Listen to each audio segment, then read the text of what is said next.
Bismillahirrahmanirrahim. Assalamualaikum warahmatullahi wabarakatuh.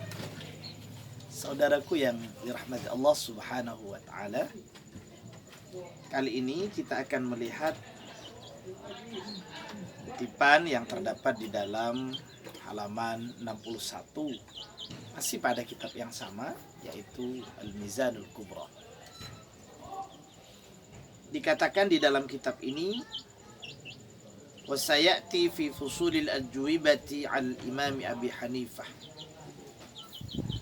وبيان مقامه في العلم أن الشافعي ترك القنوت لما زار قبره وأدركته صلاة الصبح عنده. Bahwa betapa mulianya seorang guru di mata muridnya,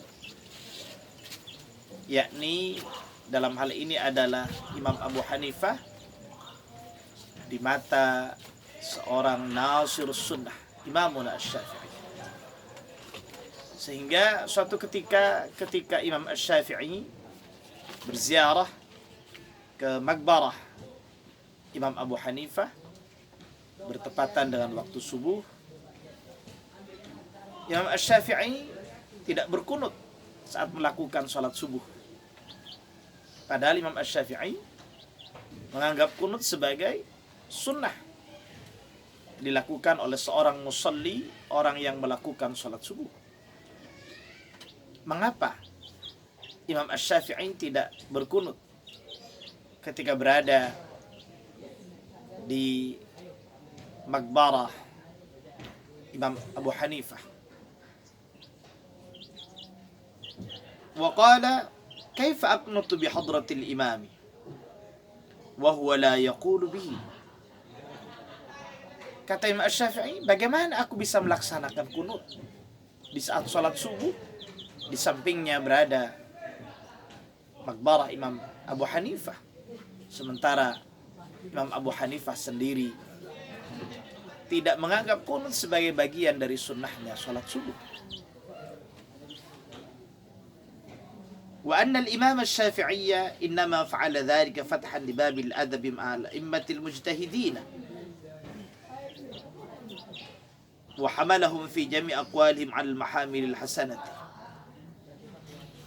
Asy-Syafi'i tidak berkunut pada waktu sholat subuh ketika berada di dekat Maqbarah Imam Abu Hanifah karena menghormati Imam Abu Hanifah itu sendiri, di mana pandangan Imam Abu Hanifah mengatakan bahwa sholat subuh tidak disunnahkan di akhir rakaatnya berkunut. Jadi meninggalkan kunutnya karena ia menghormati pandangan gurunya, khawatir su'ul adab. Wa hamalahum fi jami' aqwalihim 'alal mahamil hasanah, dan memposisikan pandangan-pandangan Imam Mujtahid pada posisi yang baik. Kalau dilihat dari teks ini, tampak bahwa Imam Asy-Syafi'i meskipun ia tidak pernah bertemu langsung dengan Imam Abu Hanifah, tetapi sangat menghormati pandangan ijtihadnya. Sehingga meskipun dia sendiri berpandangan bahwa kunut adalah sunnah di dalam salat subuh, tetapi ketika berada di samping gurunya, meskipun beliau sudah wafat, ia tetap menghormati pandangannya. Subhanallah, sebegitukah mulia Imam Abu Hanifah di mata muridnya Imamuna Asy-Syafi'i. Kita, apa yang bisa kita pelajari dari riwayat atau cerita ini? Terkadang kita sebagai murid, gurunya diajak diskusi, kemudian dia dibantah habis-habisan, sehingga mungkin ada di dalam hatinya rasa dengki, sakit hati, dan kita merasa bangga dan bahagia karena mengalahkan gurunya, mengalahkan kiainya. Na'udzubillah wal iyadzubillah. Sementara Imamuna Asy-Syafi'i memilih untuk tidak melaksanakan pandangan ijtihadnya sendiri, padahal ini dalam rangka sholat menghadap Allah. Ia tidak malu dikatakan oleh orang ketika ia tidak menjalankan pendapat ijtihadnya sendiri demi menghormati, demi adab kepada gurunya meskipun gurunya telah wafat. Subhanallah. Wa ala annahum ma qalu qawlan illa liqaunihim ittala'u ala dalil min kalam asy-syari' sallallahu alaihi wasallam. Kata Asy-Syafi'i, kenapa Asy-Syafi'i tidak berkunut ketika berada di tempat di mana maqbarah Hanafi dikuburkan di situ? Karena mereka berpandangan bahwa semua ijtihad para ulama, para imam-imam mujtahid memiliki kebenaran yang bersumber dari syariat, yang bersumber dari Rasulullah sallallahu alaihi wasallam. Jadi jangan sekali-kali mengatakan bahwa pandangan ijtihad ulama lepas dari sumber-sumber otoritatif agama. Itu juga syariah yang bersumber dari Al-Quran dan As-Sunnah. Maka dari itu, فلا ينافي ذلك قول الشافعي فيما تقدم عنه أنه لا حجة لقول أحمد أنه لا حجة لقول أحد مع رسول الله صلى الله عليه وسلم فافهم على أن بعضهم قال إن الشافعية ما فعل ذلك إلا باجتهاد منه فأدى اجتهاده إلى أن الأدب مع الأئمة المجتهدين واجب فقدمه على فعل بعض السنن لما يترتب عليه من توهم القدح فيه.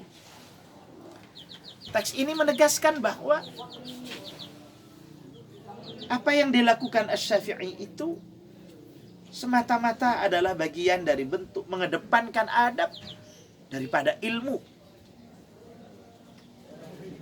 Karena itu, kalau sekiranya apa yang kita ijtihadkan itu masih ikhtilaf, masih khilafiyah, debatable di kalangan ulama, jangan kemudian mengalahkan adab, karena adab di atas ilmu itu sendiri.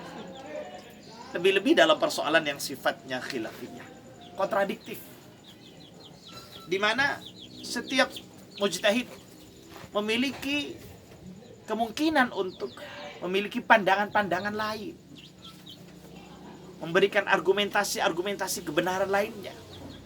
Artinya bahwa kebenaran itu tidak bersifat tunggal, melainkan multi kebenaran. Karena itu saudaraku yang dirahmati Allah Subhanahu wa taala, dari kisah ini bisa kita pahami, pertama, muliakan guru meskipun beliau sudah wafat. Yang kedua, dahulukan adab daripada ilmu. Saya masih teringat perkataan Imam Malik kepada Imam Asy-Syafi'i. Kata Imam Malik, jadikanlah adab itu sebagai tepung, sementara ilmu laksana garam. Jangan terlalu banyak garam, tapi perbanyaklah tepungnya. Taruhlah kalau kita buat kue, kalau garamnya lebih banyak daripada tepungnya, apa jadinya? Artinya apa? Setiap akhlak memang butuh ilmu, tetapi akhlak harus diprioritaskan dari ilmu itu sendiri. Imam Malik berkata kepada Imam Asy-Syafi'i, ij'alil ilma milhan wal adaba daqiqa. Jadikanlah ilmu laksana garam saja, sementara adab bagaikan tepungnya. Wallahu a'lam bishawab. Assalamualaikum warahmatullahi wabarakatuh.